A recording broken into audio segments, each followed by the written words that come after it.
Édition spéciale ce matin consacrée aux événements en Israël depuis le début de la semaine. On suit évidemment ces événements en Israël. Voilà, Israël toujours sous le feu, les tirs de roquettes qui se poursuivaient hier soir, les sirènes qui retentissaient encore cette nuit. Et puis un enfant de 6 ans qui est mort hier, on l'annonçait, 7 morts en Israël au total. Pour parler de toute cette situation, nous sommes à présent en ligne avec Rudy Rochman, activiste israélien qui plaide pour le droit d'Israël à se défendre. Rudy Rochman, bonjour. Bonjour. Merci beaucoup d'être avec nous ce matin. On vous avait reçu il y a quelques mois sur Radio J pour parler voilà, de la défense d'Israël dans les universités. Alors on a pu voir que vous étiez très actif sur Instagram en ce moment. Vous êtes en Israël, donc sous le coup des sirènes, sous le coup des roquettes. Avant de parler du sujet de l'antisémitisme, je souhaitais savoir comment vous vivez, vous actuellement, Rudy, cette situation en Israël.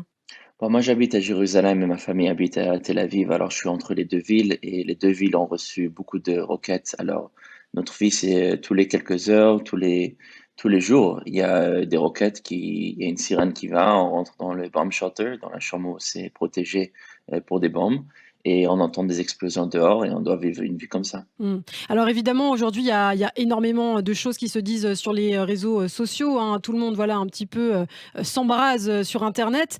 Qu'est-ce que l'on trouve actuellement comme type de désinformation, de propagande?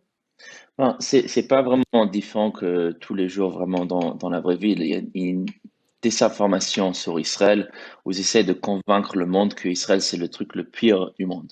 Et c'est vraiment un mouvement antisémitique parce que la formule pour l'antisémitisme, c'est trouver la source de souffrance ou d'un problème, d'une situation ou d'une nation ou de quelque part et de le mettre sur les Juifs. Maintenant, ils prennent la situation là maintenant et au lieu de comprendre les nuances pourquoi ça a commencé, qu'est-ce qui s'est passé, c'est quoi les deux narratives et de vraiment essayer de comprendre pourquoi est-ce qu'on est là. Et pourquoi est-ce que c'est important d'apprendre pourquoi? Parce qu'on veut changer la réalité. On voudrait comprendre pour pouvoir pas arriver à où on est aujourd'hui. Mais si c'est pas de comprendre le pourquoi, ils montrent qu'un côté de qu'est-ce qui se passe et ils le mettent tout sur Israël.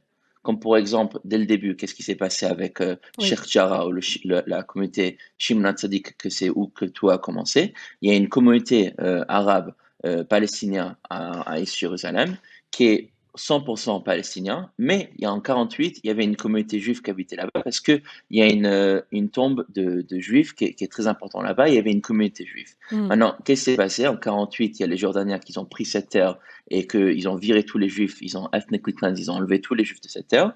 En 67, quand Israël a repris Jérusalem, il y a ces familles juives qui voulaient retourner chez eux, ils voulaient retourner dans leur maison. Et le gouvernement israélien, ils ont dit, OK, on va vous mettre en cours. Le cours, après, en 82, en 92, OK, ou 80, 82, Oui. OK, ils ont dit que, en fait, 82, oui. c'est votre maison et c'est pas la maison des Jordaniens, mais les Palestiniens qui habitaient là-bas depuis parce qu'ils louaient la maison des Jordaniens, on leur laisserait le droit d'habiter, mais vous, au lieu de payer le loyer aux Jordaniens, maintenant vous paierez le loyer aux Juifs. Et depuis 92 jusqu'à aujourd'hui, 82 jusqu'à aujourd'hui, ils n'ont pas payé le loyer. Alors la conversation, c'est sur l'éviction.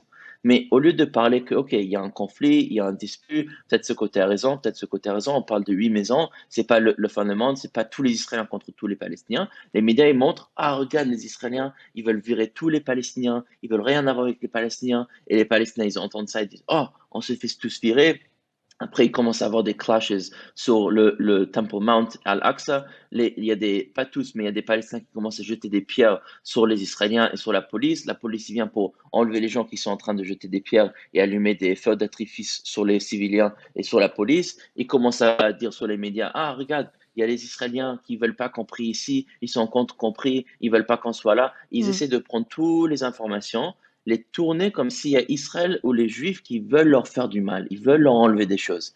Et imagine si c'est que ça que tu entends et tu crois vraiment à ça. Bien sûr, tu vas commencer à devenir violent ou au moins violent dans tes mots anti-Israël, anti-oppression, anti toutes les choses que tu penses qui est mauvais. Et c'est ça qu'on va continuer, continuer. Et c'est pas qu'aujourd'hui avec ce conflit, c'est tous les jours. Même parce qu'il y a un grand conflit là maintenant et là, ça a escalé d'un moment, il y a des roquettes et des morts des deux côtés. Et ben, tout le monde, ils sont en train de sauter sur ça. Plein de célébrités et plein de gens qui sont en train Oui. de chérir des choses qui ont n'importe quoi et pas du tout vrai. Et c'est une continuation.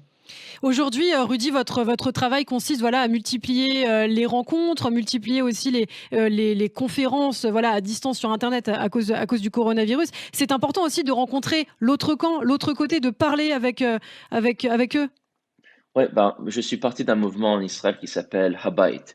Et qu'est-ce qu'on fait? C'est qu'on a un mouvement pour les Israéliens et les Palestiniens, qu'on crée des conversations et des relations entre euh, les chefs de communauté et des gens activistes entre les Israéliens et les Palestiniens pour pouvoir créer quelque chose ensemble dans le futur. Parce que la réalité, c'est que les Israéliens ni les Palestiniens vont disparaître. Alors, il y aura un moment que nous deux, en tant que peuple, on devra revenir ensemble et créer une réalité qui marche pour les Juifs et pour les Palestiniens. Maintenant, c'est pas d'un mouvement qui va en arrière sur les droits et les besoins des Juifs ou qui va derrière sur les droits et les besoins des Palestiniens, mais au contraire, en devant des droits. Et on parle tous les jours entre eux. Maintenant, qu'est-ce qu'ils nous disent les gens qu'on travaille avec eux? C'est que par hasard, ce mois-là, dans une semaine, on devait avoir les élections pour les Palestiniens dans le Palestinian Authority. Et tout d'un coup, il y a plein d'escalations et plein de conflits, tout ça, et personne ne parle des élections, ils sont annulés. Hmm. Merci beaucoup Rudy Rochman, activiste israélien. On peut vous retrouver bien sûr sur tous vos réseaux sociaux, hein, puisque vous êtes très actif sur Internet. Merci beaucoup Rudy. À très bientôt sur Radio J.